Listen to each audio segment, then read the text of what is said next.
Hello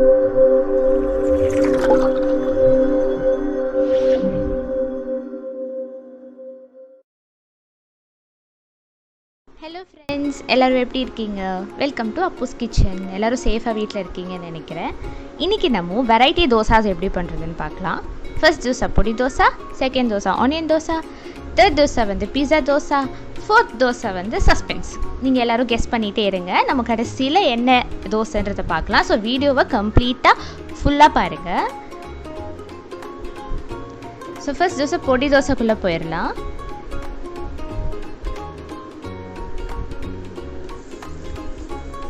தோசைக்கல்லில் நல்லா oil apply பண்ணிக்கோங்க.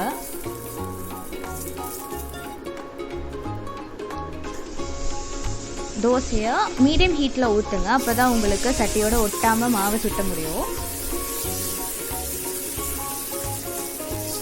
நீங்கள் இதை ஊற்றப்ப மாதிரி கூட ஊற்றிக்கலாம், பட் நான் அதை வந்து தின்னாவே ஊற்றிக்கிட்டேன்.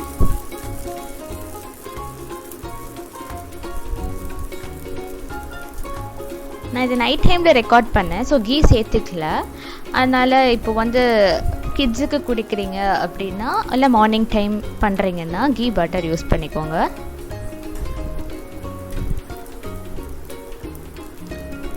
மேலே வந்து வீட்டில் ரெடி பண்ண மசாலா மிளகா பொடி சேர்த்துக்கிறேன். அதை ஈவனாக ஸ்ப்ரிங்கிள் பண்ணி சேர்த்துக்கோங்க. ஒரே இடத்துல இருந்ததுன்னா காரம் தட்டும்.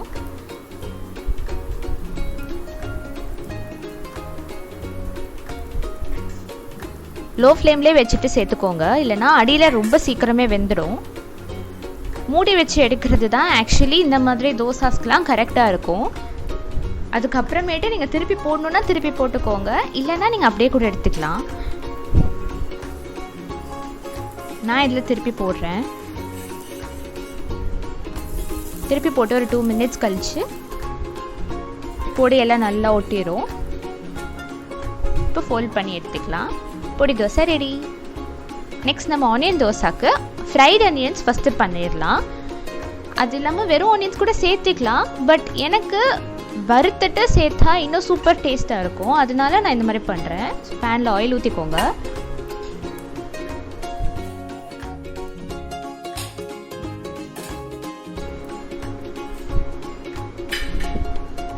ஆயில் கொஞ்சம் ஹீட் ஆனதுக்கு அப்புறமாட்டு ஆனியன்ஸ் சேர்த்துக்கலாம்.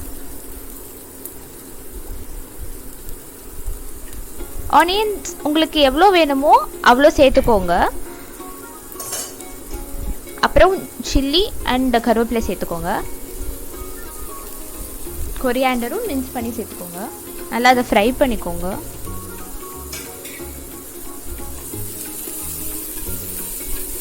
அது கொஞ்சம் ப்ரௌன் ஆகிற வரைக்கும் நல்லா சாட்டே பண்ணிக்கோங்க. நீங்கள் கிட்ஸுக்கு கொடுக்குறீங்கன்னா மிளகா அவாய்ட் பண்ணிவிடுங்க.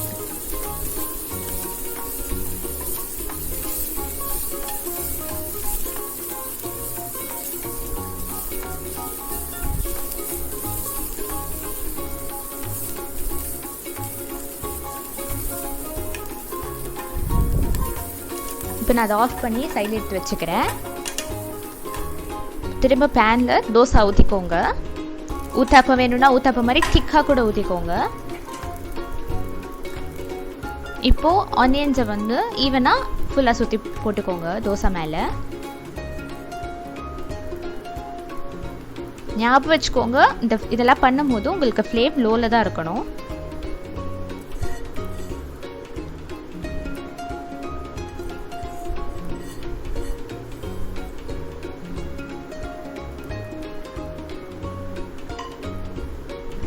இல்லை நீங்கள் சீரகம் கூட ஆட் பண்ணலாம், நல்லா தான் இருக்கும். இப்போ ஆயில் சுற்றி ஊற்றிக்கிறேன்.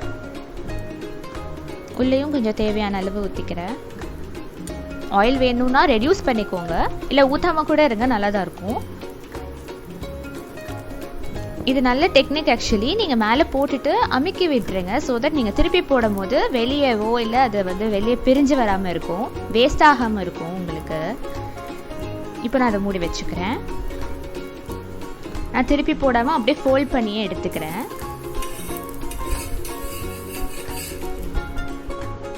இப்போ பீஸா தோசை பார்க்கலாம். பீஸாக்கு போடுற டாப்பிங்ஸ் எல்லாமே இந்த தோசையில் நீங்கள் ஆட் பண்ணலாம். கிட்ஸுக்கு மெயினாக ரொம்ப இன்ட்ரெஸ்டிங்காக இருக்கும் பார்க்குறதுக்கு. ஸோ நல்லா சாப்பிடுவாங்க. நீங்கள் தோசை தான் கொடுக்குறீங்கிறதே ஏமாற்றி ஈஸியாக கொடுத்துடலாம் இது மாதிரி கொடுத்தீங்கன்னா. ஸோ அனியன் சேர்த்துக்கோங்க. ஊத்தப்பம் மாதிரி ஊற்றிக்கோங்க. ஸோ பீஸா மாதிரி உங்களுக்கு பார்டர்ஸ் எல்லாம் திக்காக தான் வரணும்.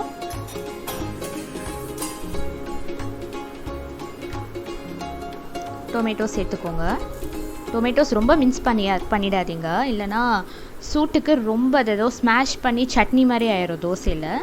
அது அவ்வளோ நல்லா இருக்காது. ஸோ அனியன்ஸை விட 2 சைஸ் பிகராகவே டொமேட்டோஸ் கட் பண்ணி சேர்த்துக்கோங்க.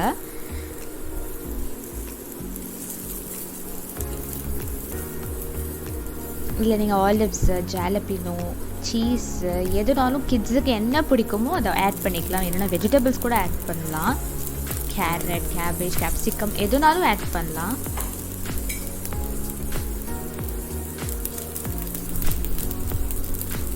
அப்புறம் சில்லிஸ், கொரியாண்டர், கருவேப்பிலை எல்லாமே வந்து ஃபைனாக சாப் பண்ணி சேர்த்துக்கிறேன்.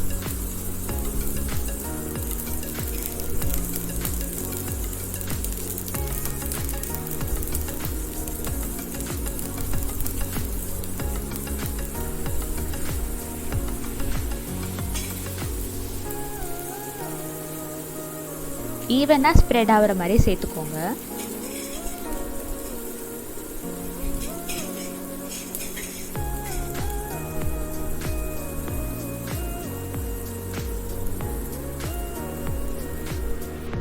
இதுக்கு மேலே நான் வந்து சும்மா ஒரு இன்ட்ரெஸ்டிங்காக இருக்கட்டும்ங்கிறதுக்காக பொடியும் சேர்த்துக்கிறேன்.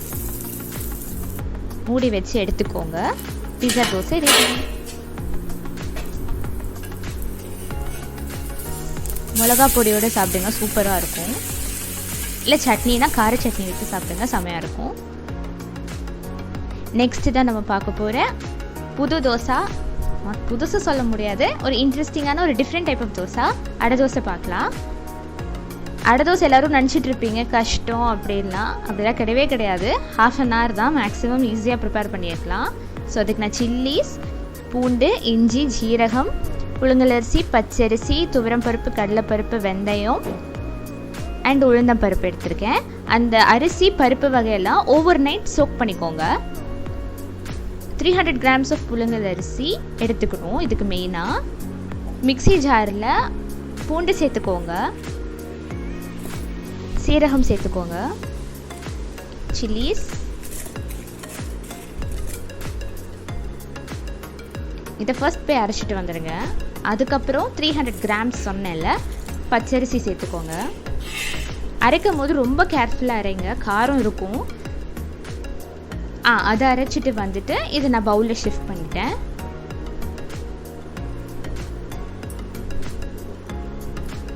உளுந்து, மற்ற அரிசி எல்லாமே சேர்த்துக்கலாம், பருப்பு எல்லாமே சேர்த்துக்கலாம் அட் அ டைமில்.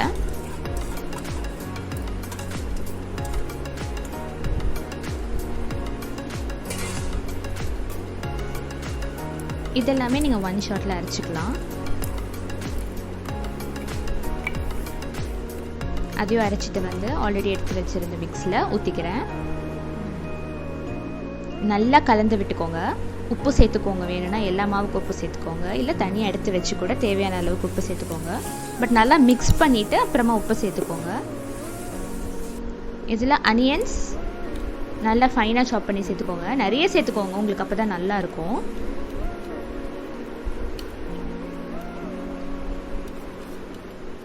தேங்காய் க்யூபாக கட் பண்ணி சேர்த்துக்கோங்க. கருவேப்பிலை இதெல்லாம் சேர்த்துட்டு அகைன் நல்லா மிக்ஸ் பண்ணிக்கோங்க. ரிமெம்பர், நீங்கள் ஈவனாக மிக்ஸ் பண்ணணும், அப்போ தான், இல்லைனா ஒரு இடத்துல மட்டும் தேங்காய் அதெல்லாம் நிறைய இருக்கும். இப்போது ஒரு ஃப்ரைங் பேனில் ஆயில் சேர்த்து தாளித்து ஊற்றுறதுக்காக ஆயில் சேர்த்துக்கோங்க. அதில் மஸ்டர்ட் சீட்ஸு, உளுந்தம்பருப்பு சேர்த்துக்கோங்க. அது வெடிக்கிற வரைக்கும் அது ஃப்ளேம்லேயே இருக்கட்டும்.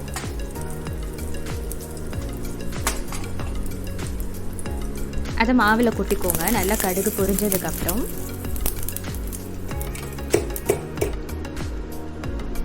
இப்போ நான் உங்களுக்கு காட்டணுங்கிறதுக்காக சும்மா ஒரு கரண்டி மாவு எடுத்துக்கிறேன். அதுக்கு தேவையான அளவு மட்டும் உப்பு போட்டுட்டு ஒரு பவுல் எடுத்துக்கிறேன் மாவு.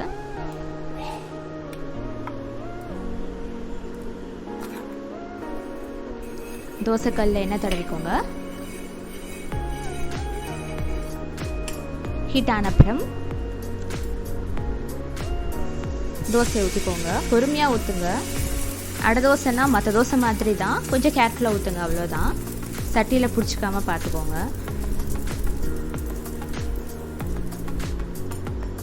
கார்னர்ஸில் ஆயில் ஊற்றிக்கோங்க.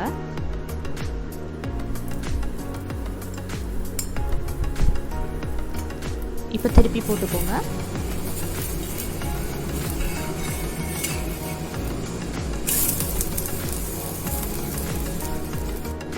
அந்த ஒரு சைடும் வெந்துருச்சு. நல்லா ப்ரௌன் ஆகணும், அது வரைக்கும் வச்சுக்கோங்க அடுப்பில். ஸோ அடை தோசைக்கு நீங்கள் நாட்டு சக்கரை வச்சுக்கலாம், இல்லை மண்டவெல்லம் வச்சுக்கலாம், இல்லைனா அவியல் கூட வச்சு சாப்பிட்லாம். சூப்பராக இருக்கும். இது ஹெவியாக இருக்கும். ஸோ 2 தோசை சாப்பிட்டாலே பயங்கர ஃபில்லிங்காக இருக்கும். எல்லாருக்கும் எப்படி பிடிச்சது சொல்லுங்கள். இந்த வீடியோ பிடிச்சிருந்தா லைக், ஷேர், சப்ஸ்கிரைப் பண்ணுங்கள். உங்கள் ஃபீட்பேக் எல்லாம் கமெண்ட்ஸாக கீழே போடுங்க. வேறு ஏதாவது டிஷ்ஷஸ் நான் பண்ணணுன்னாலும் நீங்கள் சஜஷன்ஸில் போடுங்க. Bye bye.